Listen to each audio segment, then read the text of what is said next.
Hello दोस्तों, मैं अंकित सिंह आप सभी लोगों का विजडम हब स्टडी पर स्वागत करता हूं।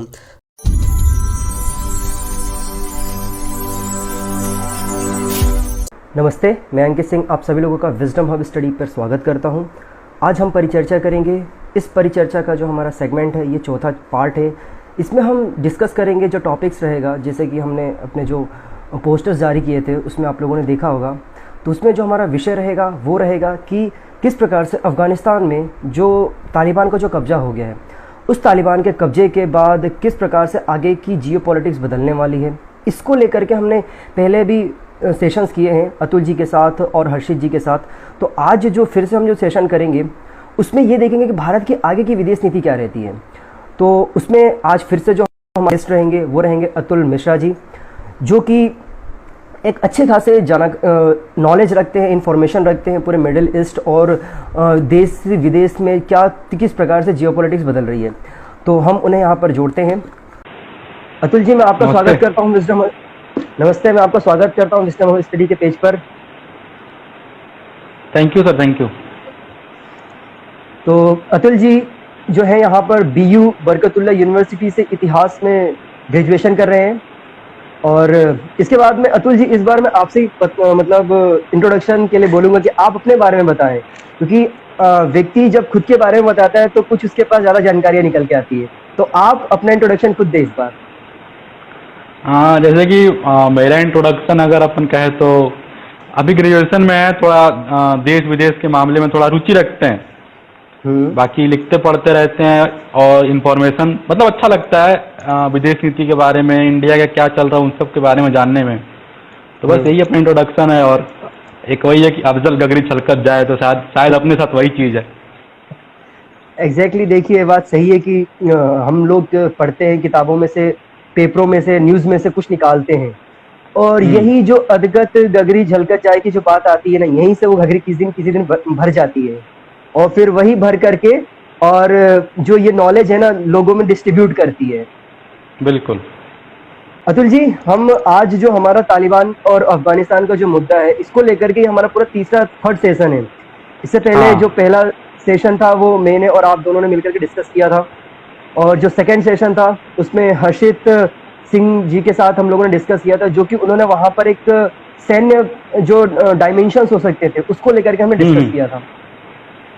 और आज जो है हम फिर से जो फर्स्ट वे मतलब जो डिस्कशन जो आपके साथ हमने छोड़ा था उसको हम कंटिन्यू करेंगे, क्योंकि उसके बाद लगभग 2 हफ्ते हो चुके हैं हम लोगों के डिस्कशन के, और उसमें बहुत सारी जियोपॉलिटिक्स बदल चुकी है।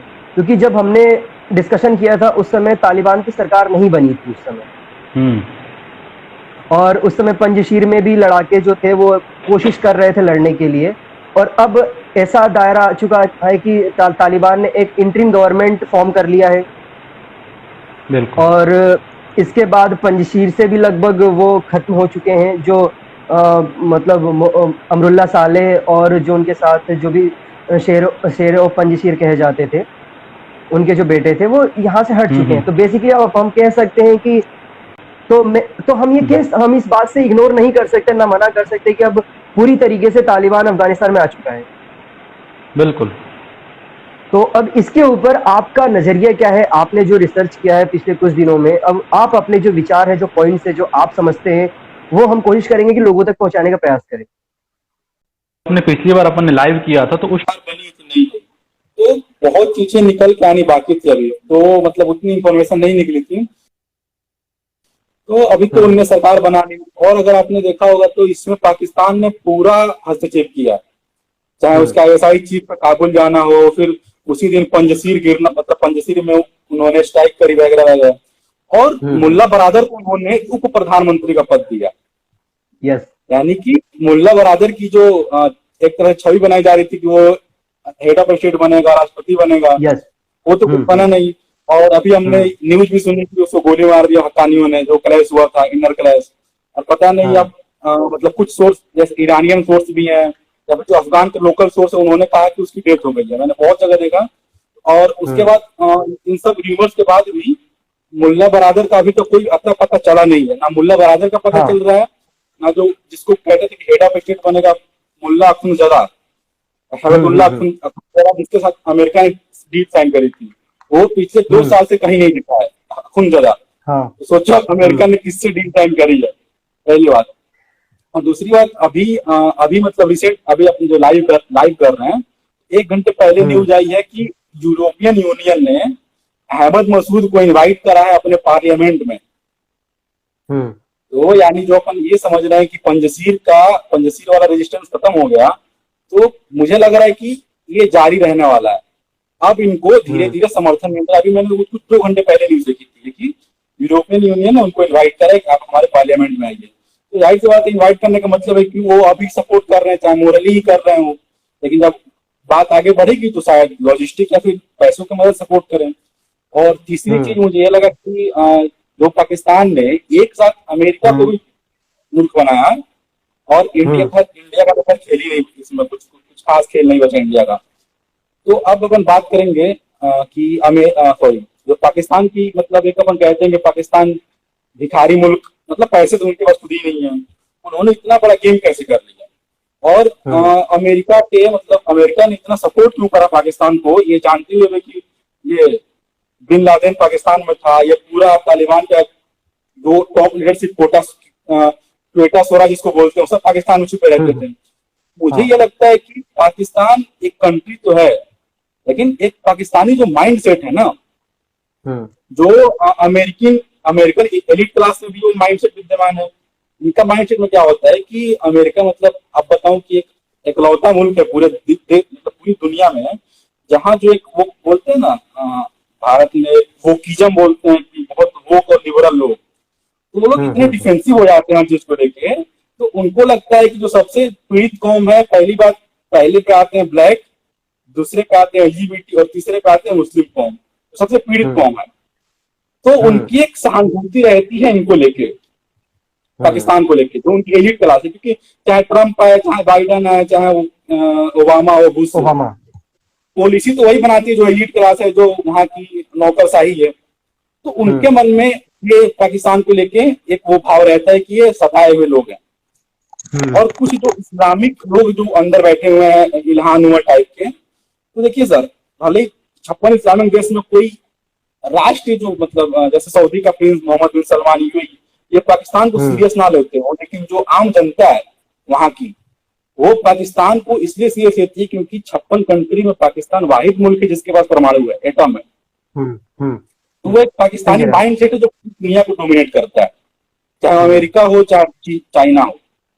तो मुझे लगा कि ये जो दोनों चीजें मिलके इन्होंने यहाँ से इतनी जल्दी में इवैक्यूएशन हुआ अमेरिका का, तो ये दोनों चीजें मुझे लगता है काम किया इन्होंने इसके पीछे। मेरा सवाल ये था, मतलब एक चीज की अगर हम बात करें तो यहाँ पर जो देखा जाए तो पाकिस्तान, मतलब जो स्टेटमेंट तालिबान की तरफ से आए हैं पाकिस्तान को लेकर, हालांकि देखिए पंजशीर में जो है वो तो डेफिनेटली अमेरिका की आईएसआई नहीं किया है, मतलब पाकिस्तान की आईएसआई नहीं किया है वहां पर, है ना। इसके बाद जो उसका मतलब जबीउल्लाह जो तालिबान के जो प्रवक्ता है, उन्होंने कुछ स्टेटमेंट्स भी दिए हैं, लाइक डुरंड रेखा को लेकर के तालिबान ने बोला है कि जो पाकिस्तान है वो इंटरफेयर ना करे डुरंड लाइन को लेकर के, वो पुरानी वाली डुरंड लाइन को ही मानते हैं वो, है ना। तो इसको लेकर के मतलब देखा जा सकता है कि यहाँ पर तालिबान का जो पुराना स्टैंड हुआ करता था वो पाकिस्तान को लेकर के अभी भी है। मतलब ये पाकिस्तान जो समझ रहा है कि यहाँ पर कि मैंने तालिबान बनाया है, मतलब उनका ये कहना है कि हमने तालिबान बनाया तो स्टेट भी हम बनाएंगे और तालिबान की सरकार भी हम चलाएंगे, पाकिस्तान का ये थॉट है यहाँ पर। तो इसको लेकर के तालिबान के जो अंदर ही में है, कई जगह हमें देखने भी मिल रहा है कि उनके, जैसे आपने बोला कि मुल्ला बरादर जो है उसके डेथ की रिपोर्ट आई और उसके बाद उसका जो रिलीज किया गया वो ऑडियो रिलीज किया गया। हाँ।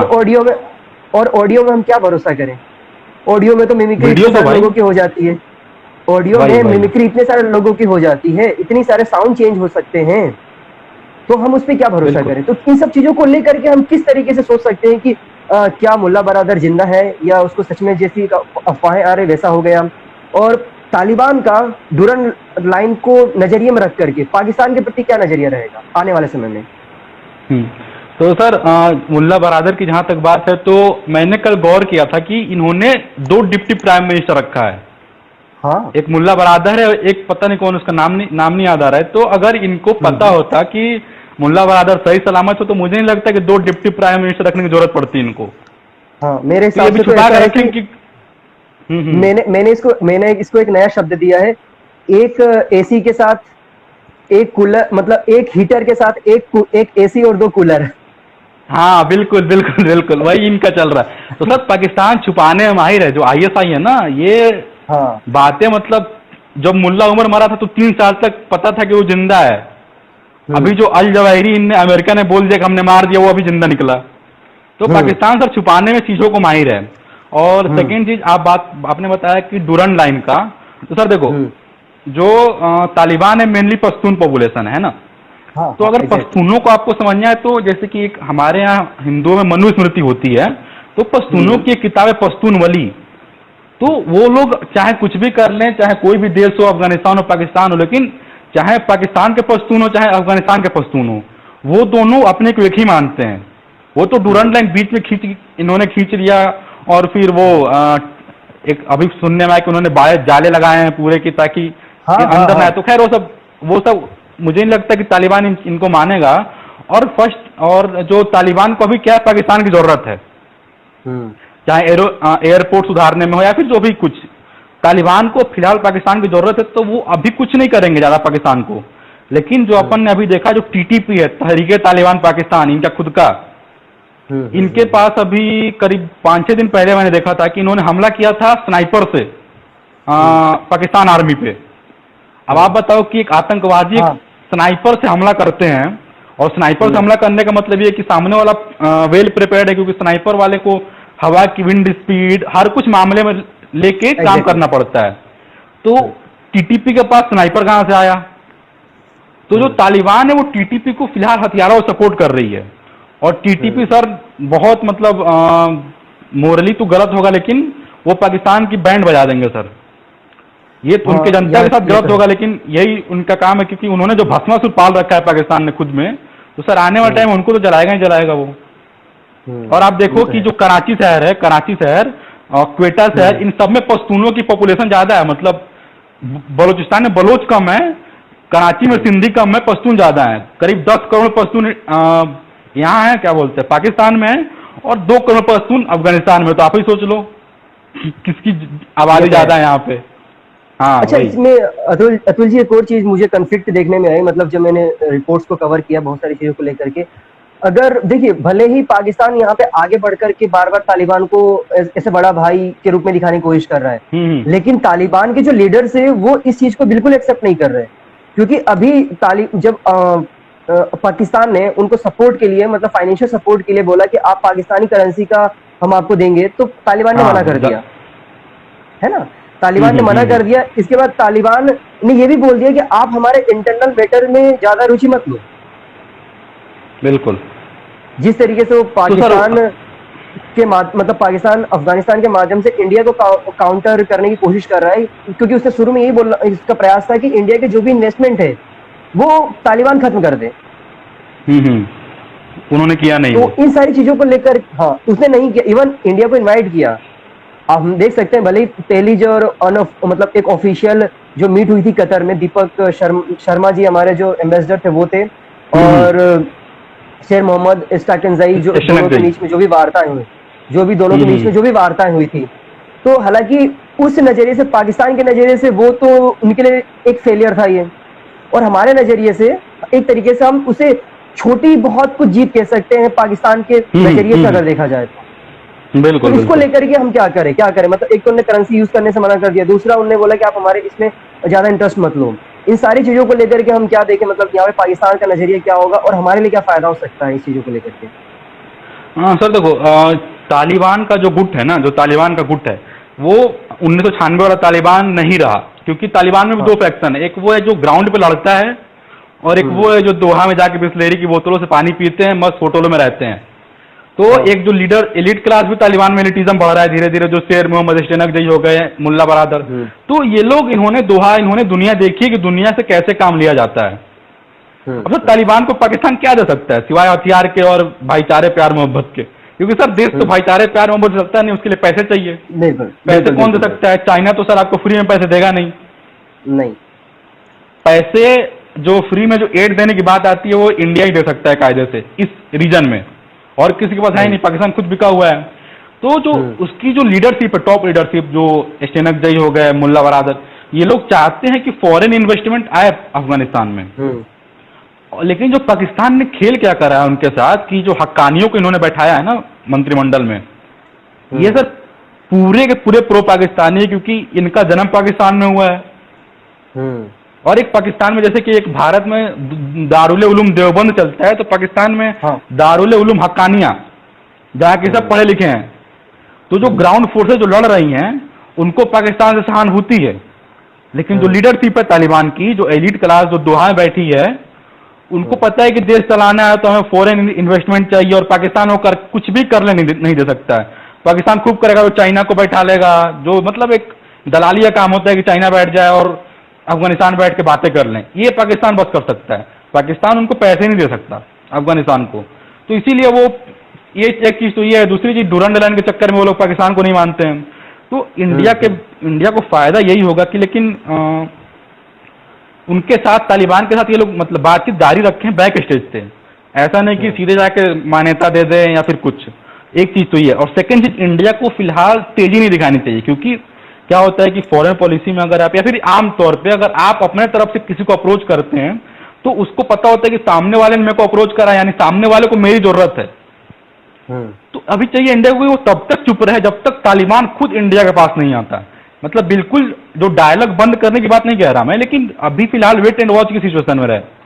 तालिबान को जरूरत पड़ेगी वो खुद आएगा इंडिया के पास, और जब इंडिया के पास वो खुद चल के आएगा तो इंडिया के पास वेटेज रहेगा अपनी बात मनवाने का तालिबान से। जो ये लोग पाकिस्तान वाले स्ट्रेटेजिक ड्रिफ्ट की बातें करते हैं, तो उसको काउंटर करने के लिए वो जरूरी है कि इंडिया खुद अभी बैठा रहे। जैसे शेर मोहम्मद एशटेनकजई ने बात करी दोहा में जाके, तो इंडिया में तो नहीं करा, उन्होंने खुद इंडिया से कहा था कि हमें आपसे बात करनी है, तो वो दोहा के एम्बेसडर से उन्होंने बात करा जो इंडियन एम्बेसडर हैं। तो ऐसे इंडिया को बहुत संभल के चलना पड़ेगा, क्योंकि सर जियो पॉलिटिक्स, मतलब आप अगर जियो पॉलिटिक्स को ऑब्जर्व करोगे तो 1 महीने 2 महीने में समझ में नहीं आती चीजें। इसमें जो सबसे छोटा टाइम होता है वो 1 डिकेड का होता है, 10 साल का। इन सबको आप जोड़ते जाओगे तो एक आपको कड़ियां मिलती चली जाएंगी कैसे वर्ल्ड काम करता है। तो अब इंडिया को वेट एंड वॉच सिचुएशन रहना चाहिए। यहाँ पर एक चीज और अगर हम देखें, मतलब उस पहली जो टॉक हुई थी कतर में, उसके बाद हमने ये देखा था कि जो हमारे विदेश मंत्री हैं एस जयशंकर जी, उन्होंने स्टेटमेंट भी दिया था कि हम अभी तालिबान सरकार को रिकॉग्नाइज नहीं करेंगे, है ना। उसके बाद उन्होंने दूसरी बात ये भी कही थी कि हम वहां की जनता को हर संभव मदद का प्रयास करेंगे और हर संभव मदद करेंगे। इसी नजरिए में, इसी में भारत सरकार ने कुछ जो भी अपने एड्स हो सकते थे, फूड्स हो सकते भेजने का एक प्रपोजल दिया कि हम ये सब भेजेंगे। और दूसरी बात यहाँ पर ये भी है कि हालांकि अमेरिका ने पहले तो मना कर दिया था कि हम इसका सपोर्ट बिल्कुल नहीं करेंगे, लेकिन अब अमेरिका राजी हो गया है। मतलब मैंने आज ही पढ़ा है, अमेरिका लगभग $60 लाख का एड देने के लिए एग्री हो चुका है। और चाइना यहाँ पर 30 लाख एड दे चुका है। पैसे नहीं दिया उन्होंने, खाना दिया, पैसे नहीं दिए, भाई पैसे नहीं दिया, मतलब 30 लाख के आसपास जो भी वहां पर सपोर्ट हो सकता था वो देने की उसने बात कही है। और इन सारी चीजों को लेकर के जब पहली टॉक हुई थी तो उस समय तालिबान के जो लीडर्स हैं उन्होंने ये भी बोला था कि भारत साउथ एशिया का सबसे मजबूत देश है, और इसके बिना जो साउथ एशिया है इसका डेवलपमेंट संभव ही नहीं, हम कल्पना भी नहीं कर सकते। तो डेफिनेटली वो तो चाहते हैं सामने से, बट थोड़ी सी चीजें अगर उलझ रही है तो वो मोरल चीजें, मोरल टॉक। क्योंकि यहाँ पर जो मॉरली जिस प्रकार से तालिबान में हमें देखने को मिल रहा है, उस चीजों को लेकर के भारत अभी बैक पोजीशन पे, हम ये कह सकते हैं बात करने के नजरिए से। बिल्कुल।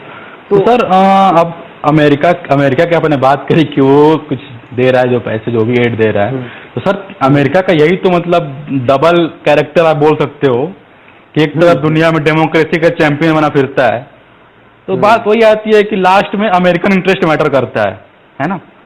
और दूसरी चीज है जो ये तालिबान को उन्होंने बिना अमेरिकन सपोर्ट के तालिबान बैठ नहीं सकता था अफगानिस्तान पे, क्योंकि जो पंजशीर में लड़ाई लड़ी हुई, जो पंजशीर में एक करीब बहुत ज्यादा खिंच गया, वैसे 34 प्रोविंस थे सर।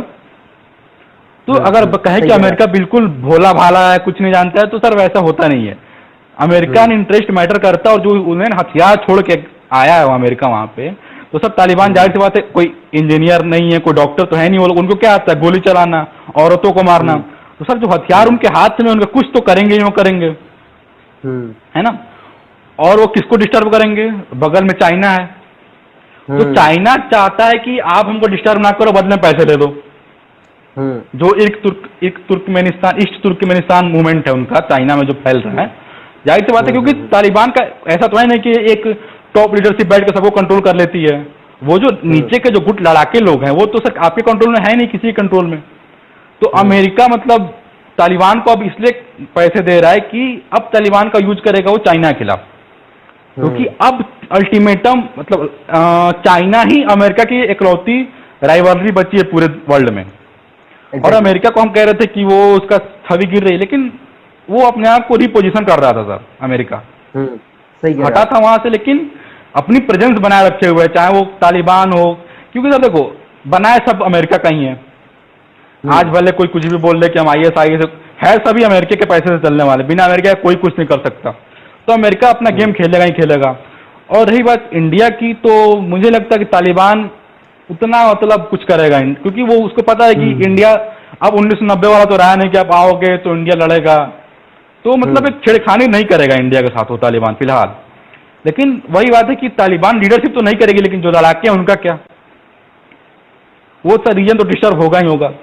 और एक और चीज की इंडिया में आतंकवाद फैले, उससे सर अमेरिका को लिटरली कुछ मतलब है नहीं।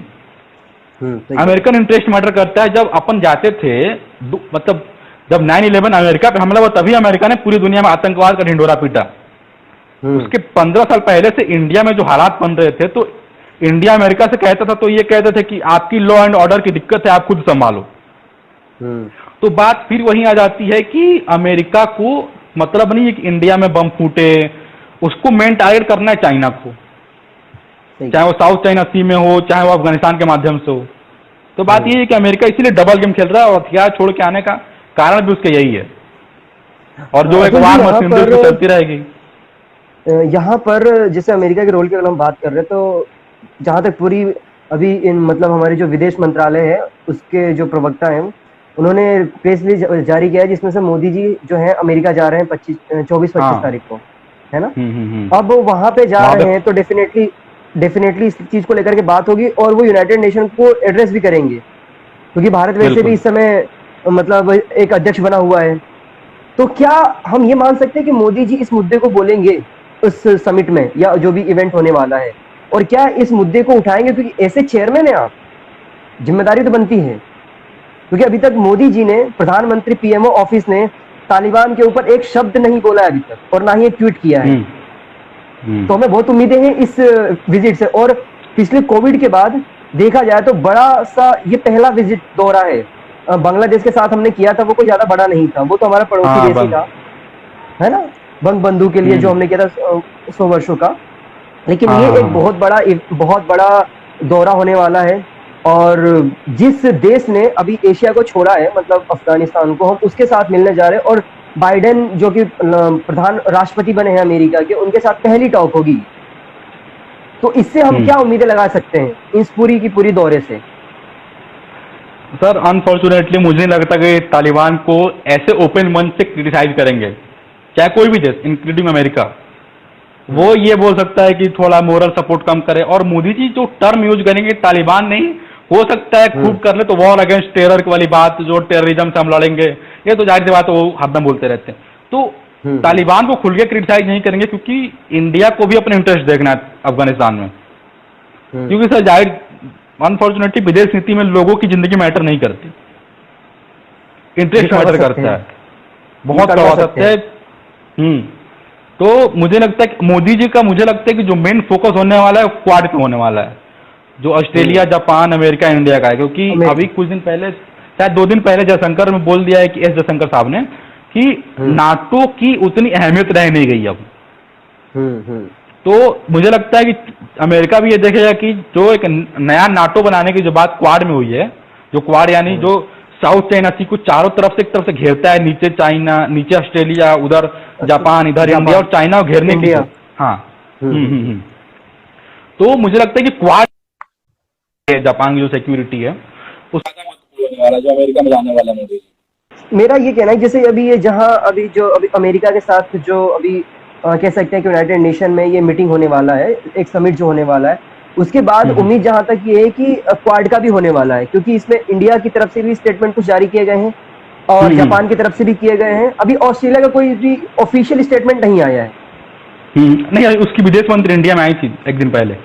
हाँ हाँ, अभी आई थी, लेकिन ऐसा कोई उसको लेकर के प्रेस रिलीज ऐसा कोई जारी नहीं किया गया जिससे हम कह सकते हैं कि हाँ वो क्या उसको लेकर के रूपरेखा बनेगा, क्योंकि बिल्कुल विदेश मंत्रालय के जो भी आना जाना बात अलग है, लेकिन जब तक कि ओपन प्रेस रिलीज जारी ना कर दिया जाए तब तक हम नहीं कह सकते कि होने वाला क्या है आगे। तो चलिए वो तो जब होगा उसके बारे में हम बिल्कुल डिस्कस करेंगे। अब मैं थोड़ा सा एक और इवेंट पे आना चाहूंगा जो पिछले कुछ दिन पहले ही हुआ था, ब्रिक्स समिट।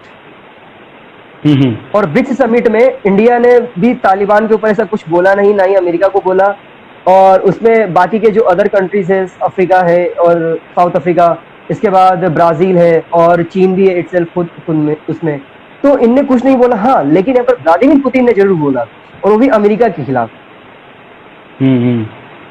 तो इन सारी चीजों से हम क्या मतलब करें कि मतलब अभी भी जो कह सकते हैं कि व्लादिमीर पुतिन और रशिया ने वो डिटरेंस बनाए रखा हुआ है, कह सकते हैं कि उसके माध्यम कूटनीति के हिसाब से।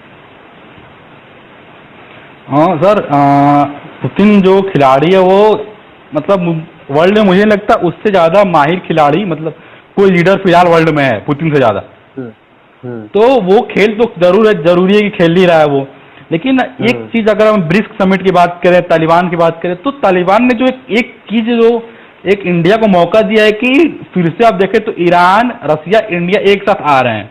अभी करीब हफ्ता और पहले की न्यूज पढ़ी थी मैंने कि ईरान ने वो डील साइन करी इंडिया के साथ, कोई कॉरिडोर बनाने की बात हो रही है जो इंडिया के मुंबई पोर्ट से होगा, ईरान में जाएगा, वहां से रेल मार्ग से उधर, फिर उधर से रसिया मतलब जल मार्ग से रसिया की तरफ जाएगा।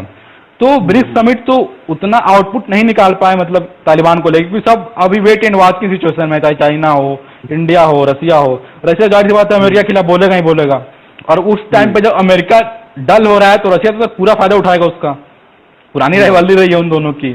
तो बाइडेन की जो गलतियां हैं तो वो तो मजे लेगा ही। पुतिन बहुत बड़ा खिलाड़ी है सर, उसको मतलब। अच्छा, मैं यहाँ से वो तो है, इसके बाद मैं यहाँ पूछूंगा जैसे बाइडेन और डोनाल्ड ट्रंप, इनमें से दोनों में से कौन बेटर था इस तालिबान के मुद्दे को लेकर, अफगानिस्तान इशू को लेकर? हाँ सर देखो, जो डोनाल्ड ट्रंप था ना, डोनाल्ड ट्रंप अगर आप देखो तो जो एक अमेरिकन नैरेटिव की बात करते हैं हम लोग, अमेरिकन नैरेटिव, अमेरिकन मीडिया, तो एक भी आप न्यूज नहीं पढ़ सकते हो अमेरिकन नैरेटिव में, अमेरिकन मीडिया में जो डोनाल्ड ट्रंप के समर्थन में हो। डोनाल्ड ट्रंप इकलौता आदमी था जिसने वॉर मशीनरी को चैलेंज किया, जो अमेरिका की पूरी वॉर मशीनरी है, जिसने यहाँ की जो मीडिया की नैरेटिव है उसको चैलेंज किया। तो यानी जो एक डोनाल्ड ट्रंप था उसके लोग मानते थे कि ये तो बाहरी है। एक उनका कुछ मुझे नाम नहीं आ रहा है, याद आ रहा है, कुछ थिंक टैंक है जिसमें सारे लोग मतलब जो अमेरिकन नैरेटिव की बातें होती हैं कि अमेरिका कैसे गेम करता है, गेम खेलता है, तो जो डोनाल्ड, चाहे वो बिडेन हो, चाहे जॉर्ज बुश हो, ओबामा हो, सब लोग उसी मतलब एक थिंक टैंक के बातों में मतलब बातों से काम करते थे। मुझे उसका नाम नहीं याद आ रहा अभी फिलहाल, लेकिन जो ट्रंप था उन्होंने उसको चैलेंज किया था कि आप हर जगह लड़ाई लगवा रहे हो। उसने इराक से लड़ाई बंद करवा दी। ऐसा नहीं कह रहा कि उसने लड़ाई नहीं करी, लेकिन जो एक वॉर मशीनरी वाली बात होती है, और एक मतलब आप ट्रंप की बात को समझो तो लगता था कि एक अमेरिकन जो धमक थी 1940 के पहले कोल्ड वॉर के टाइम पर जो अमेरिकन धमक हुआ करती थी कि बातों में कि हम ये कर देंगे वो कर देंगे, वो आपको डोनाल्ड ट्रंप में दिखेगा। लेकिन डोनाल्ड ट्रंप दुश्मन कैसे बन गया इनका, क्योंकि जो मैंने बताया ना, अमेरिकन जो सोसाइटी है, जो अमेरिकन एलिट क्लास है, वो इतना मतलब वो किज्म का शिकार हो चुका है कि उसको डोनाल्ड ट्रंप बुरा लगता था कि ये तो हेट फैलाता है वगैरह वगैरह। तो इसीलिए ट्रंप को एक बड़ा मतलब सबने मिलके हटाया है। और अगर आज ट्रंप होता तो जाहिर सी बात है इतना मतलब जो अमेरिका की जगहसाई हुई है वो तो नहीं होने देता वो। ये मैं भी समझता हूँ। मैं अगर डोनाल्ड ट्रंप की बात करूँ तो एक तो ये है कि वो फुल टाइम पॉलिटिशियंस नहीं रहा है, वो बिजनेसमैन था। वो तो ईगो की वजह से वो पॉलिटिक्स में आ गया। तो मुझे कई डिसीजंस उसके अच्छे लगे, जैसे कि देखो, एक व्यक्ति जब होता है ना, जब पूरा परफेक्ट नहीं नॉलेज होता है तो कभी कभी भूल में अच्छे काम कर जाता है। तो उन्हीं भूलों में से ये था कि उसने बकायदा वादे किए थे कि हम हटाएंगे, लेकिन वो अगर चुनाव में जीत के आता तो डेफिनेटली वो यहाँ से अपनी सेना नहीं हटाता। और वो शायद और वो आने वाले 4 सालों में शायद हो सके तो अपनी और सेना भेज करके तालिबान को खत्म करने का प्रयास कर। बिल्कुल बिल्कुल। क्योंकि जिस व्यक्ति ने, यहाँ पे एक और चीज बोलूंगा, मतलब थोड़ा सा और दूसरी नजरिए से ऐड करूंगा, उसने किम जोंग उन से बात करने का प्रयास किया, जो कि मुझे नहीं लगता है कि डोनाल्ड ट्रंप के जाने के बाद जो यहाँ पे बाइडेन आए वो कभी अगले 4 साल में प्रयास करेंगे बात करने के लिए। तो इन सारी चीजों को मतलब अगर हम देखते हैं तो डोनाल्ड ट्रंप और एक तरफ खड़ा करें और आज हम अगर खड़ा करें बाइडेन को, तो दोनों में से मुझे तो अगर कमजोर और मजबूत को देखा जाए तो इसमें आपका क्या नजरिया है, किसने मतलब अपने डिसीजन को अच्छे से लिया? सर जहां तक बात है डोनाल्ड ट्रंप की, तो एक वो बोलते हैं कि जो अमेरिका का जो डबल रोल वाला जो गेम होता है वो नहीं खेलता था। तो वो पहला प्रेसिडेंट था जिसने बोला कि पाकिस्तान हमारे पैसे लेके आतंकवादियों की मदद करता है। उसने बाकायदा उस पर रोक लगाई थी, पैसे पूरे उसे पाकिस्तान FATF में ग्रे लिस्ट में जाने के बाद। तो ये सब ट्रंप करके गया था, क्योंकि वो देख पा रहा था सही से कि वो क्या रहा है खेल। ये नहीं बोलने में स्पष्ट था। अतुल जी मैं एक चीज बोलूंगा, बोलने में स्पष्ट था उसने, है ना, मतलब ट्रंप ने कोविड के मामले में भी चाइना को बाकायदा उसने सामने से बोला है। उसने चाइनीज वायरस बोला, उसने वुहान वायरस बोला, उसने इवन WHO को तो उसने वर्ल्ड हेल्थ ऑर्गेनाइजेशन की जगह वुहान हेल्थ ऑर्गेनाइजेशन का नाम दे दिया था। तो बोलने में स्पष्ट था वो व्यक्ति। इसीलिए उन्होंने मतलब एक तो कह कि जो पाकिस्तान को उन्होंने एड रोका, सऊदी से उन्होंने अपनी बात जारी रखी, इजराइल से भी जो एक अब्राहम एकॉर्ड की बात करते हैं ताकि मिडिल ईस्ट में कुछ शांति आ सके। ईरान को उन्होंने सैंक्शन लगाया, वो अलग बात है। तो उन्होंने कुछ गलत काम मतलब ऐसे किए भी, लेकिन तो जो एक ट्रंप, मतलब जो ट्रंप का जो एक बोलते हैं कि वो मैंने बताया ना, इन सब से जो 4-5 प्रेसिडेंट लास्ट टाइम पे जो थे उनसे ट्रंप अलग है, क्योंकि वो इनका जो सोसाइटी है, जो एक मतलब liberal society, so called liberal society, जिनको वॉर और पैसे से मतलब था, उसने उसको डिक्लाइन किया और एक अपना जो एक मतलब अमेरिका को कैसे दोबारा से खड़ा किया जाए, रिपोजिशन किया जाए चाइना के खिलाफ। लेकिन जो अमेरिका ने 1991 में रसिया को खत्म कर दिया, लेकिन जो एक कल्चरल मार्क्सिज्म की जो बात आती है वो आज अमेरिका में घुस चुका है, जो कि सोसाइटी को खा रहा है। क्योंकि मैंने एक पत्रकार का देखा था फॉक्स न्यूज में कि उन्होंने बोला कि मेरा बेटा घर आया और उसने बोला कि कार्ल मार्क्स एक महान जर्मन फिलोसफर थे। यानी जो मार्क्सिज्म घुसी, क्योंकि अमेरिका तो मार्क्सिज्म का कट्टर खिलाफ रहा है।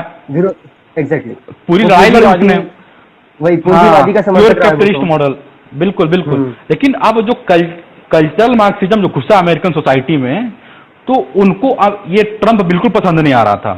पहली चीज तो ये थी, इसलिए ट्रंप को हटाया गया, कई नैरेटिव फैलाया गया, कई फेक न्यूज फैलाया गया उनके खिलाफ, जो ब्लैक लाइव्स मैटर वाला जो रॉयट्स हुआ उनके खिलाफ।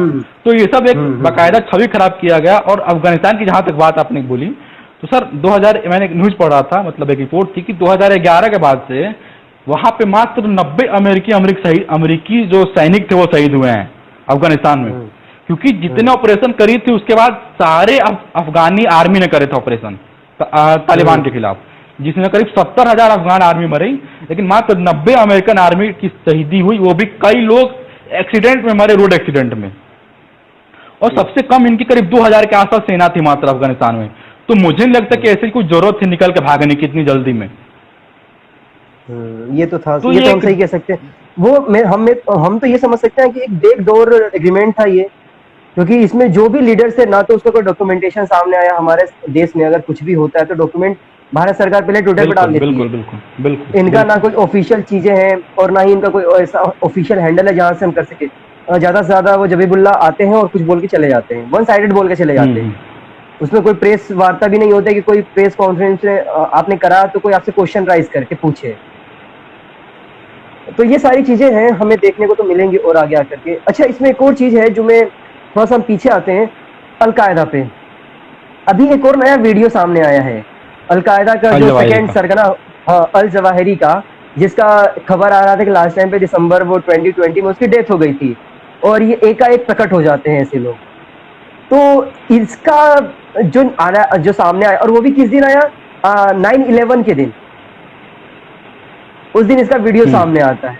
तो इन सारी चीजों से हम क्या समझ सकते हैं और क्या एक जिस निकाल सकते हैं, कंक्लूजन निकाल सकते हैं उस वीडियो का, कि क्या वो सच में जिंदा है या ऐसा कुछ। क्योंकि आज के समय में वीडियो मतलब लोगों के चेहरे पे भी क्या भरोसा करें हम, इतना ज्यादा प्लास्टिक सर्जरी हो जाता है, इतना ज्यादा प्लास्टिक सर्जरी हो जाता है, तो क्या वो सच में है या फिर ऐसे ही कर दिया गया है? नहीं, देखिए सर, मैंने आपको बताया ना, जो पाकिस्तानी आईएसआई खेल खेल रही है पीछे से, तो मुझे पूरा विश्वास है कि जो अल जवाहिरी जिंदा है और उसने 9/11 को निकाला वीडियो, और आप देखो तो तालिबान गवर्नमेंट जो काम करना शुरू किया उन्होंने 9/11 में शुरू किया। काबुल गिरा 15 अगस्त को, काबुल गिरा 15 अगस्त को।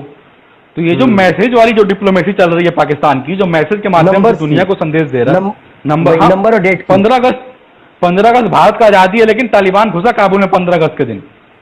हाँ। तो ये अब देखो सर, अब कई लोग बोलते हैं कि आईएसआई खुरासन है, या फिर जो आईएस खुरासन इस्लामिक स्टेट वाला, या फिर जो अलकायदा है, या फिर जो तालिबान, ये तीनों अलग अलग है। मैं नहीं मानता कि तीनों अलग अलग हैं, क्योंकि इनके जो ग्राउंड फोर्सेज है जो लड़ाई करती हैं वो एक ही हैं। आप कुछ एलिट क्लास को अलग रख दो कि तालिबान मुल्ला बरादर बोले कि जी हम तो आईएसआई खुरासन हमारा दुश्मन है, अलकायदा से हम मिले हुए नहीं है, लेकिन जो ग्राउंड पे लोग लड़ रहे हैं वो तो वही है जो पाकिस्तान मदरसों में जिन्होंने ट्रेनिंग ली है। उन्हें कुछ समझ नहीं है। सही कह रहे हैं आप। बिल्कुल बिल्कुल, पाकिस्तान ने उनको ट्रेनिंग दी, वही। तो ये जो लड़ने वाले लोग तीनों एक ही हैं। वो एक अलग आइडियोलॉजिकल, आप चरण बेचते रहो लोगों को कि इनकी आइडियोलॉजी अलग है, अमेरिका ये बोल के आएगा कि हम अलकायदा के खिलाफ लड़ेंगे तो उनके साथ मिलकर काम करेंगे, तो बकवास की बातें हैं सब उनकी। ये तीनों एक ही हैं और ये डिस्टर्ब तो करेंगे सर, चाहे इंडिया हो, क्योंकि 100 घुसपैठ होगा, आप 90-95 लोगों को लोगे, 2-3 तो आ ही जाएंगे। और अभी कल की न्यूज जो दिल्ली में पकड़े गया 6 आतंकी, 6 आतंकी, बिल्कुल। और इंडिया के अंदर जो इंडिया और जो बांग्लादेश में जो एक वो कट्टरता अपने को बढ़ती हुई दिख रही है। बिल्कुल बिल्कुल। तो कश्मीर तो शायद शांत हो जाए, कश्मीर शायद शांत हो जाए, लेकिन मुझे केरल, बंगाल, असम, इन 3 जगह पे बहुत डाउट हो रहा है कि ये लोग यहाँ पे फिर से अपनी आतंकवाद जो एक टाइम पे कश्मीर में थी वो यहाँ ना पनपने लगे, क्योंकि हमने देखा कि बांग्लादेश में फिर से भयंकर कट्टरता बढ़ रही है। और जो 6 लोग पकड़े गए हैं उनके साथ 12 लोग, एक मिनट, उनके साथ 12 लोग जो ट्रेनिंग कर रहे थे वो बांग्ला भाषी थे, यानी बांग्लादेश से थे। तो बुरे दिन तो शुरू होने वाले हैं सर, प्रॉब्लम तो बहुत ज्यादा, क्योंकि और हम अपने एनिमीज कंट्री से घिरे हुए हैं। पूरी बॉर्डर, जो पूरी लैंड बॉर्डर हमारी, बांग्लादेश, चाइना, म्यांमार, पाकिस्तान, सब, मतलब एक तरीके से हम कह सकते हैं कि हमारा जो एशिया है ना अशांत हो चुका है, एक तरीके से शांत बिल्कुल नहीं है, कोई सा कंट्री शांत नहीं है। ये तो है, परिणाम अच्छे नहीं होंगे, हम लोग अभी समझ नहीं पा रहे हैं चीजों को। बस वही, यहाँ पे एक और चीज मैं जोड़ूंगा जिसके बाद आपको और जो ये क्वेश्चन होगा थोड़ा सा और इंटरेस्टिंग लगेगा, और आपके जवाब भी बहुत इंटरेस्टिंग होने की उम्मीद है मुझे। जो मुल्ला बरादर है वो भले तालिबानी है, तालिबान में उसका जन्म हुआ है, लेकिन पासपोर्ट पाकिस्तान का, आई कार्ड पाकिस्तान का, नेशनल आई कार्ड पाकिस्तान का, तो क्या माने हम इसे? वही है कि पाकिस्तान का जो गेम चल रहा है, ये भले दुनिया इग्नोर कर ले कि पाकिस्तान बड़ा अच्छा मुल्क है, वार अगेंस्ट टेरर इन्होंने लड़ा वगैरह वगैरह, जो चूरन बेचते रहते हैं कि हम तो टेररिज्म के खिलाफ है। अभी तो मुल्ला बरादर का सामने आ गया ना, चाहे वो हक्कानियों का देख लो, सबका वही होगा। बस फर्क ये है कि मुल्ला बरादर का सामने आ गया है कि इसका आई कार्ड पाकिस्तान का है और लोगों का नहीं आया। पासपोर्ट भी पाकिस्तान में ही है। सब पाकिस्तान में रहा है भाई साहब, बढ़िया अपना वो खाते पीते रहा है पाकिस्तान में बैठ के जेलों में। तो मतलब ये जो खबरें इनने बेची है वैसे कि मुल्ला बरादर की मतलब डेथ हो गई है, फिर इसके बाद उसका ऑडियो आ गया, सब बेची जा रही है एक तरीके से मीडिया में। मुल्ला बरादर पता नहीं भगवान उसको क्या हो रहा है उसके साथ, वही जाने। अखुनजादा का इन्होंने पता नहीं नाम ही नहीं मिल रहा, मुल्ला हसन अखुनजादा का। हसन का तो फिर प्रधानमंत्री है वो तो। अच्छा, यहाँ पर एक और नया डेवलपमेंट सामने आया है। कतर के जो विदेश मंत्री है वो काबुल पे पहुंचे, पहला विदेश मंत्री है जो कि काबुल पहुंचा आफ्टर तालिबान के कब्जे के बाद, मतलब जब उसको हटा दिया गया अफगानिस्तान की सरकार को, तालिबान ने कब्जा कर लिया, अपनी सरकार बना ली। अब जाकर के यहाँ पर कतर, जहाँ पे सारी की सारी जो इनकी आला कमान बैठा करती है एसी वाले रूम में और बिस्लेरी की पानी पीते हैं ये लोग, तो वहां का विदेश मंत्री पहुंचा, तो ये आगे का क्या सिनारियो बदलेगा अब? कतर की अगर अपन थोड़ा उसकी पॉलिसी देखें मिडिल ईस्ट को लेके, तो कतर और सऊदी की बहुत बड़ी मतलब खटपट रहे। अभी कुछ साल पहले शुरू हो चुकी है उनकी खटपट। सऊदी ने उनको ब्लॉकेज लगा दिया था सी रूट पे, तो काफी नुकसान हुआ था कतर का। तो मुझे लग रहा है कि कतर थोड़ा सा मतलब सॉफ्ट हार्टेड झुका हुआ है तालिबान की तरफ, लेकिन एक ये भी है कि बिना सऊदियों के ऑर्डर के तालिबान भी कुछ पर नहीं मारने वाले। तो अपने को यही है कि सऊदियों को साथ में रखो, ये जो मोहम्मद वाले जो सऊदी यूएई, इन दोनों को साथ में रखो तो तालिबान भी को साथ सकते हैं इन दोनों के माध्यम से। और कतर उतना बड़ा खुद का मतलब खुद में इतना बड़ा पावर नहीं कि वो कुछ ऐसा स्टैंड ले सके या फिर कोई उसको सीरियस ले सके, तो मुझे नहीं लगता कि कतर कुछ ऐसा ज्यादा कुछ खेल करने वाला। बस कतर के पास जो भी है तो बस उसका इकोनॉमिकल सपोर्ट है, बाकी ना तो पॉपुलेशन है उसके पास, ना ही सेना है, कुछ भी नहीं है, बस वो पैसा ही दे सकता। और पैसा भी क्या, बस ऑयल है उसके पास।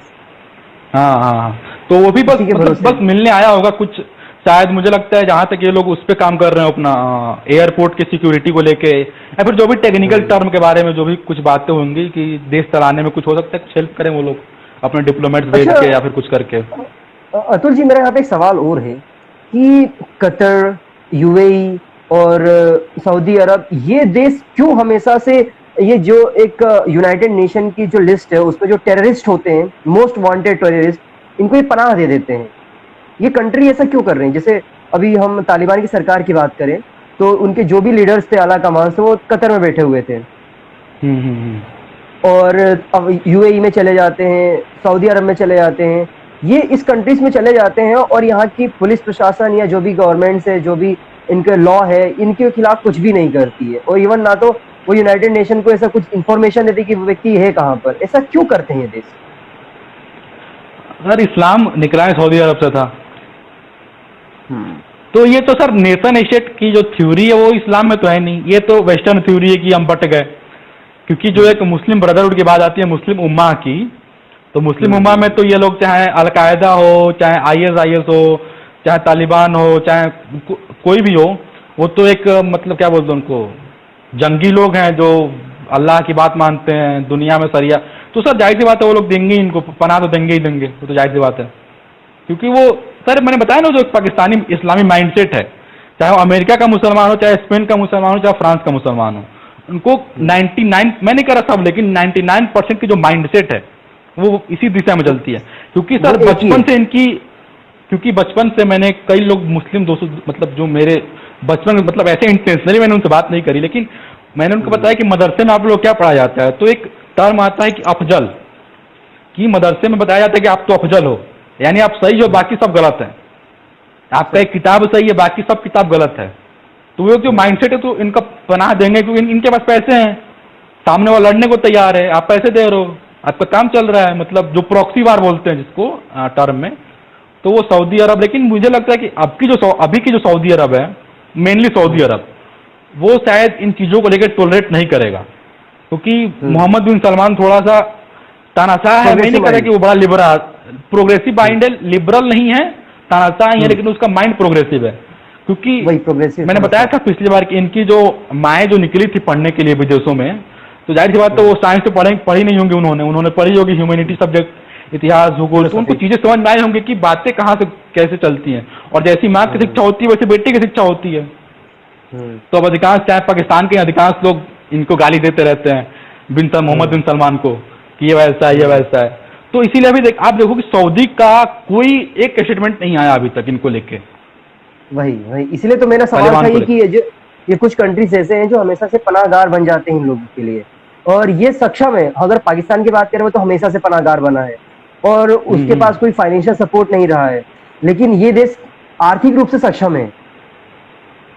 बिल्कुल। तो ये सारी सऊदी अरब को जी सऊदी अरब मुझे नहीं लगता कुछ करेगा। सऊदी अरब मुझे नहीं लगता कि कुछ इतनी जल्दीबाजी में रहेगा कि हम पैसे दे देंगे कुछ का। सऊदी अरब मुझे लगता है थोड़ा वो करेगा, लेकिन कतर की जहां तक बात है, कतर और यमन तो कहता भाई है, कतर, ओमान, ये जो दोनों देश हैं, मुझे लगता है कि ये कुछ, कुवैत हो गया, ईरान तो नहीं रहेगा, कतर, कुवैत, ये सब 2-3 जो देश हैं जो अभी भी रेडिकलाइज माइंडसेट में जी रहे हैं, ये लोग कुछ पैसे से हेल्प करेंगे उनके तालिबान के। सऊदी नहीं करने वाला, सऊदी यूएई नहीं करने वाला।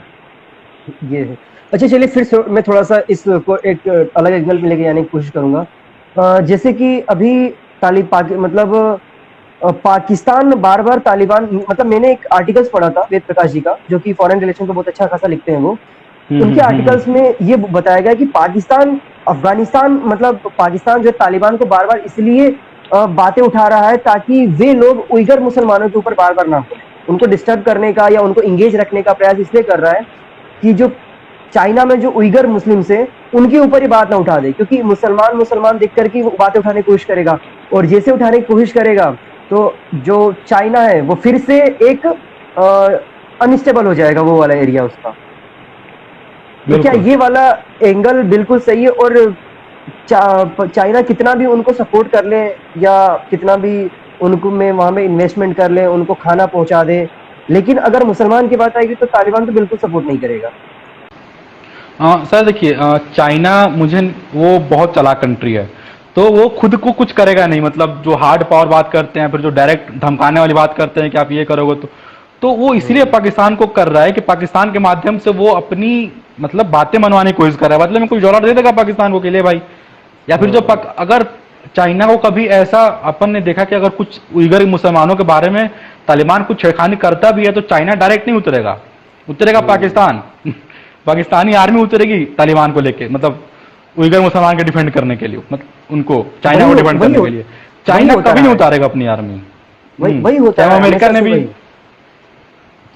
तो इसीलिए वो चाइना पाकिस्तान को मतलब आगे कर रहे हैं कि पाकिस्तान के माध्यम से चाइना बातें करने की कोशिश करेगा।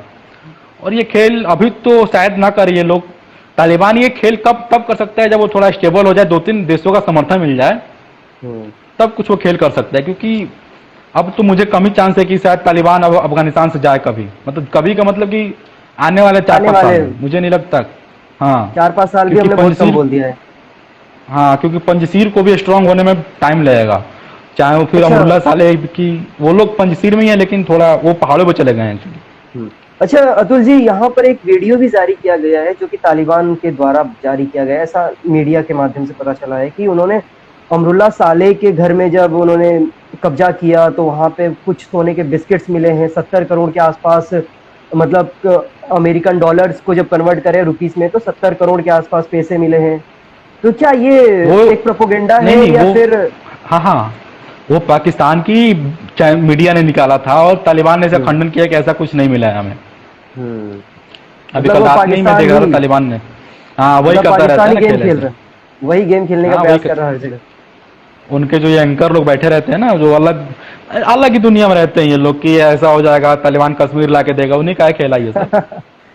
क्या तालिबान कश्मीर? इनको ऐसा है कि इनको लगता है कि चाइना, कभी लगता है चाइना कश्मीर देगा, कभी लगता है तालिबान कश्मीर देगा। इनको खुद तो भरोसा नहीं, ये खुद ले ले आके। तो ये लोग ऐसे खेला करते रहते हैं कि इनके गले की हड्डी है कश्मीर, जो ना तो निकल पा रहे ना उगल पा रहे। और सर जब तक कश्मीर है तब तक इनकी ऐसी हालत खराब रहेगी, क्योंकि इनको कुछ मुद्दा ही नहीं है इनके पास इंटरनेशनल लेवल पे, ताकि कि पैसे दे दो, हॉस्पिटल बना दो, पढ़ाई करवा लो, ऐसा कुछ उनका मुद्दा ही नहीं। इनका वही कश्मीर बना दो। और सर आज की जो पाकिस्तानी, मतलब जब अपनी आज़ादी मिली थी, मतलब इंडिया पाकिस्तान अलग हुए थे, तब का पाकिस्तान सोसाइटी कुछ ज्यादा अच्छा था आज के मामले में। जब से जनरल जियाउल हक आए, करीब 2000 के आसपास मदरसे खुलवाए पाकिस्तान में, उन मदरसों ने इनका बेड़ा गर्क किया पाकिस्तानियों का। आज तक यही होता आ रहा है, तो देखते हैं क्या हो रहा है इनका सिचुएशन आगे चल के। और सर मेन बात ये हो रही है कि इनके कट्टरता का जो अन्य धर्म है उनमें कट्टरता बढ़ रही है, चाहे वो हिंदू धर्म हो, चाहे क्रिश्चियन हो, चाहे ज्यूज हो। ज्यूज तो कहते हैं, इनमें जो कट्टरता बढ़ रही है, तो सर ये मतलब बहुत बड़ा युद्ध की तरफ, मतलब अपन बोले एक सिविल वार बोल रहे हैं, या फिर मतलब स्थिति बहुत बुरी होने वाली आने वाले टाइम। वैसे देखिए अतुल जी, अगर मैं यहाँ पर मैं मानता हूँ तो देखिए हम थर्ड वर्ल्ड वॉर में जी रहे हैं हम। ये तीसरा विश्व युद्ध चल रहा है। ये हम ये नहीं कहेंगे बंदूकों के माध्यम से जब दिखाया जाए तभी मानेंगे उसको। यहाँ पे पूरी की पूरी इंफॉर्मेशन है, प्रोपोगेंडा है, इसके माध्यम से सारे के सारे नैरेटिव फैला करके ये तीसरा विश्व युद्ध पिछले 10 साल से चल रहा है, जब से इंटरनेट का एक्सेस सबके पास आ गया है। हाँ, बिल्कुल ये चीजें अनफॉर्चुनेटली इंडिया के लोग नहीं समझ पा रहे हैं, दिक्कत ये है। बिल्कुल, हमारे बहुत कम लोग इन चीजों को समझ पा रहे हैं। देखिए वही तो बात है, जब लोगों को समझने लग जाएंगे या इस चीजों को देखेंगे तो यहाँ पे देखने वाले लोगों की संख्या बढ़ जाएगी। सोशल मीडिया सर मतलब ये मैं किसी को सुन रहा था तो उनका ये कहना था कि जो इंसानों का जो नेचर है लड़ाई करने का, क्योंकि हम फूड चेन में सबसे ऊपर इसीलिए क्योंकि हम सबको मार सकते हैं। तो ये मतलब सोशल मीडिया को भी हमने वेपनाइज कर दिया, पेपर को हमने वेपनाइज कर दिया। तो अपन वही बायो वेपन, अगर आप कोरोना के बायो वेपन समझे तो शायद इसमें कुछ गलत ना होगा, क्योंकि जो रिपोर्टें निकल के आ रही हैं, लैब वाली बातें हो रही हैं, तो दौर ही है, ऊपर से इन्वायरमेंट की दिक्कत, तो अच्छे दिन नहीं आने वाले हैं। अच्छा, मेरा एक और चीज ये था, अफगानिस्तान महिलाओं को लेकर के जो बातें सामने आ रही है, और हमने देखा कि उनकी प्रेस मतलब तालिबान सरकार के समर्थन में कुछ बुर्का पहन करके महिलाएं सामने आई। हमें क्या पता वो पुरुष ही हो सारे के सारे। वही ना, आपने अभी बोला ना प्रोपेगेंडा वारफेयर, हम्म। तो तालिबान तो इतने समझदार है नहीं, सब पाकिस्तानियों की हरकतें हैं कि ऐसा कर लो वैसा कर लो। क्योंकि तालिबान को तो क्या आता है, गोली मारना, कोड़े मारना। गोली मारना, तो कोड़े मारना, और साथ में वो जो अमेरिकन जो अपना प्लेन छोड़ के गए, उस पर झूला बना करके झूलना। तो उनको तो ही आता है ना सर कायदे से। तो ये सब पाकिस्तानियों के माइंडसेट के पीछे खड़े होकर कर रहे हैं हरकतें। ये इसलिए कर रहे हैं कि तालिबान थोड़ा हमको पकड़ दे, टीटीपी को कुछ ना करे। और दूसरा चीज और एक और सामने आया है, उनके यूनिवर्सिटीज में बीच में कर्टेन लगा करके एक साइड पुरुष और एक साइड हाँ महिलाओं को हाँ। बैठ करके, ये भी दिमाग मुझे नहीं लगता कि तालिबान के पास है। वही तो, ये दिखाने की कोशिश हो रही है दुनिया को कि थोड़े से सुधारों के साथ हम चल रहे हैं। ये सब पाकिस्तान का हरकत है कि थोड़े थोड़े सुधारों के साथ हम काम कर रहे हैं। नहीं तो तालिबान तो सर आज भी वही जानवर है जो पहले थे, 20 साल पहले थे, वो नहीं सुधरे। क्योंकि हमने और इसके बाद हमने कई वीडियोस देखे ना, जो महिलाएं जो कुछ अपने अधिकार की बात करी तो वो बंदूक चला रहे सामने से। तालिबान वो असली तालिबान है।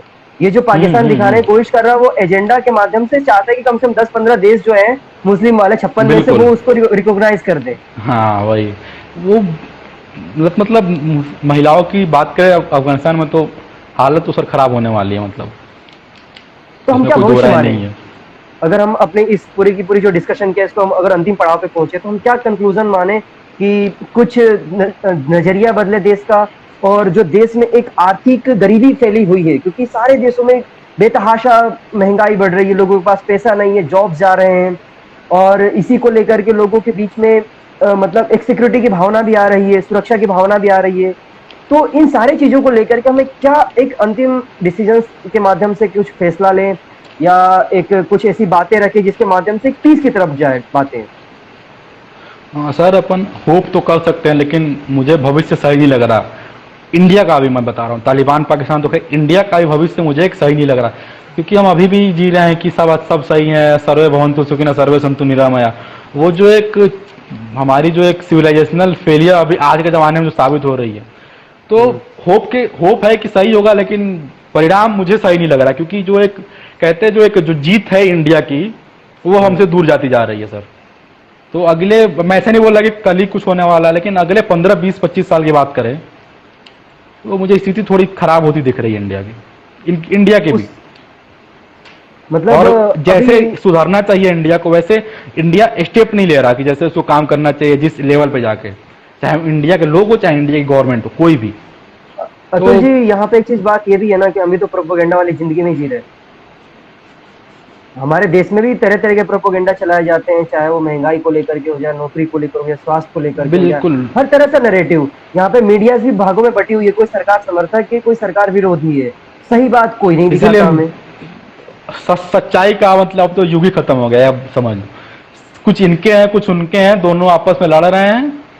जनता वही है जिसको जो अच्छा लगे जाहिर सी बात। तो देखिए, उम्मीद तो हम कर सकते हैं, क्योंकि हम यूथ हैं और हम में पावर है कि हम परिवर्तन ला सकते हैं, कर सकते हैं। हम खुद, ये पूरा विश्व आज के समय जो 21वीं सदी है ना, हम इस 21वीं सदी को कह सकते हैं कि एक पूरी की पूरी प्रोपोगेंडा वाली सदी है ये। लोगों के पास खाना नहीं है, बोला जा रहा है कि आपके पास हमने खाना पहुंचा दिया। लोगों के पास रोजगार नहीं है, बोला जा रहा है हमने आपको रोजगार पहुंचा दिया। लोगों के पास पहनने को कपड़े नहीं है, रहने को घर नहीं है, सब कुछ उपलब्ध कराया जा रहा है। तो ये प्रोपोगेंडा वाली जो लाइफ है ना, ये इसने पूरी की पूरी दुनिया को बर्बाद कर दिया है। किसी एक विशेष देश को नहीं, किसी एक विशेष समाज को नहीं, किसी एक विशेष सिविलाइजेशन को नहीं, इसे सबको बर्बाद कर दिया है। तो इससे हमें निकलने के लिए क्या प्रयास कर सकते हैं हम ऐसे यूथ? सर मतलब एज ए यूथ मुझे नहीं लगता कि अपन कुछ ऐसा कर सकते हैं, क्योंकि इंडिया अफेक्ट होगा, जो दुनिया में चीजें चलेंगी उससे हम भी अफेक्ट होंगे सर। तो अब मुझे तो मतलब ब्लैंक हो जाता हूँ इन चीजों को सोचने के बाद कि आखिर किया क्या जा सकता है। क्योंकि जो परिणाम निकल के आते हैं वो बहुत दुर्दांत होते हैं। तो होप नहीं दिखता मुझे अब। बस नहीं, होप तो हमें करना पड़ेगा वही एक। हाँ, लेकिन अनफॉर्चुनेटली मुझे नहीं दिखता आने वाले टाइम में, क्योंकि बहुत कोई बात नहीं, इस चीज को लेकर चेंज होती जा रही है। स्थितियाँ डेफिनेटली चेंज हो रही है। बस हम अपनी जनता से, हमारे जो जनता जनार्दन है, हमारे जो ऑडियंस है, हम उनसे एक यही उम्मीद करेंगे कि जितना हो सके उतना पढ़े लिखे, चीजों को समझे और अपने बातों को रखे। तो मेरा मतलब हम बस यही उम्मीद कर सकते हैं कि जो हमारी यूथ है, जो 20 साल से लेकर भी 30 साल का जो एज होता है, वो बहुत ही ज्यादा क्रूशियल टाइम होता है सीखने के लिए, और यही आपके आगे की जो आने वाली 40-50 साल होते हैं उसकी दशा और दिशा निर्धारित करता है। तो मेरी बिल्कुल। और मतलब हमने जो सेशन किया इसका एक यही सार निकलेगा, मतलब मैं जहां तक निकाल पा रहा हूँ कि हमारी जो यूथ है, चाहे वो देश की हो, हमारे देश के अन्य देश की हो, इस यूथ को यहाँ पर अपने कॉन्शियस माइंड के साथ काम करना पड़ेगा, पढ़ाई लिखाई करनी पड़ेगी और डिसीजन लेना पड़ेगा, डिसीजन मेकिंग करना पड़ेगा। और उन्हें हाँ जी आप बोलिए। तो मैं बस कंप्लीट ही करूंगा एक दो मेरी आखिरी शब्द की, मतलब यूथ को चाहिए कि स्वाध्याय करे, खुद से पढ़े जितना हो सके, और एक्सपर्ट्स पे ज्यादा भरोसे न करे, क्योंकि मुझे तो लगता है कि जो ये सो कॉल्ड एक्सपर्ट्स होते हैं, ये इनके बातों के पीछे आपको एजेंडा की, मतलब मुझे लगता है कि ये लोग उतने अब कारीगर नहीं रह गए जितने पहले होते थे। एग्जैक्टली। सो कॉल्ड एक्सपर्ट्स की आप ना सुने, जितना हो सके खुद से पढ़ें, खुद से देखें कि चीजें क्या हो रही हैं, ग्राउंड रियलिटी को समझने की कोशिश करें और तब जाके अपनी बातें बनाएं, क्योंकि अगर आप इनको लेके अपनी बातें बनाएंगे तो डेफिनेटली आपको हानि होगी आने वाले टाइम में। बिल्कुल सही कह रहे हैं आप। तो यहाँ पर जितने भी हमारे ऑडियंस जुड़े थे, हम आपसे यही गुजारिश करेंगे कि आप लोग हमें तो सुन रहे हैं, अच्छी बातें, आप और भी बहुत सारी चीजों को सुनते हैं, पढ़ते हैं, लेकिन यहाँ पर सेल्फ असेसमेंट और सेल्फ जो कंक्लूजन होता है ना, वो आपको ही निकालना है। ये ना हो कि किसी हमें सुन करके आप हमारे हिसाब से अपना पॉइंट ऑफ व्यू बना लें, क्योंकि यहाँ पर हम दो लोग डिस्कस कर रहे हैं, मेरा और अतुल जी का दोनों का विचार अलग अलग है। हमें एक ही विषय पर, एक ही बिंदु पर हम अलग अलग सोच सकते हैं, अलग अलग विचार रख सकते हैं। तो उसी प्रकार से आप हम लोगों को भी सुनिए, अन्य लोगों को भी सुनिए, पढ़ाई लिखाई भी करिए, साथ में अपने खुद के जो पॉइंट्स है वो रखिए। और मैं आपसे एक चीज कहूंगा कि सोशल मीडिया एक बहुत बड़ा वेपन है आपके पास, बहुत बड़ा हथियार है। इसका आप बहुत अच्छा यूटिलाइजेशन करिए, अपनी बातों को लिखिए, रखिए, अपने विचार व्यक्त करिए, क्योंकि वह एक ऐसा माध्यम है जिसके माध्यम से आपकी बातों को कोई ना कोई व्यक्ति तो जाकर के पढ़ेगा। उस एक लाइन से आपके विचार पता चल जाएंगे कि आपका नजरिया क्या है। कई बार लोग अपनी बातें नहीं रख पाते हैं। तो कुल मिला के ये हमारा कहना था कि youth is a power of any Nations. Youth जो है किसी भी देश का एक बहुत बड़ा शक्तिशाली पावर है। तो अतुल जी, आप के साथ हम लोगों ने आज डिस्कस किया, इसके लिए आपका बहुत बहुत शुक्रिया। बहुत सारी चीजें हमने यहाँ पर डिस्कस किया, बीच में कई बार नेटवर्क के भी इशू हुए हैं, जो कि आज थर्ड बहुत ज्यादा हुआ है। आज आगे आने वाले समय पर हम कुछ अलग मुद्दों पर हट के बात करेंगे, इस विदेश नीति से थोड़ी सी अलग, क्योंकि विदेश नीति के बाद अब हम लौट करके आएंगे हमारे देश में। देश में जो मुद्दे हैं, मुद्दों में शिक्षा हो सकता है, इकोनॉमी हो सकती है, साथ में हमारी इंटरनल सिक्योरिटीज हो सकती हैं, जो बहुत बार मुद्दे होते हैं जो कि मेन स्ट्रीम से गायब होता है। हम उन चीजों को लेकर के डेफिनेटली डिस्कस करने की कोशिश करेंगे। और आप सभी लोग जो भी यहाँ पर जुड़े हुए थे, आप सभी का शुक्रिया फिर से। इस वीडियोस को हम अपने यूट्यूब चैनल जो है विजडम हब स्टडी, वहां पर भी अपलोड करेंगे, क्योंकि सारे लोग इंस्टाग्राम यूज नहीं करते हैं। तो हमारा प्रयास रहता है कि हमारी बातें हम लोगों तक पहुंचाने का प्रयास करें। थैंक यू अतुल जी, फिर से मैं आपको बहुत बहुत शुक्रिया करूंगा। Thank you for having me. Thank you. Okay, जय हिंद, जय भारत। दोस्तों, इस वीडियो को यदि आप फेसबुक पर देख रहे हैं, यूट्यूब पर देख रहे हैं, इंस्टाग्राम पर देख रहे हैं, जहां भी देख रहे हैं, आप इस वीडियो के लिंक को अपने दोस्तों के साथ वाइडली शेयर करिए। चलिए फिर से मुलाकात होगी। Have a good day. जय हिंद, जय भारत।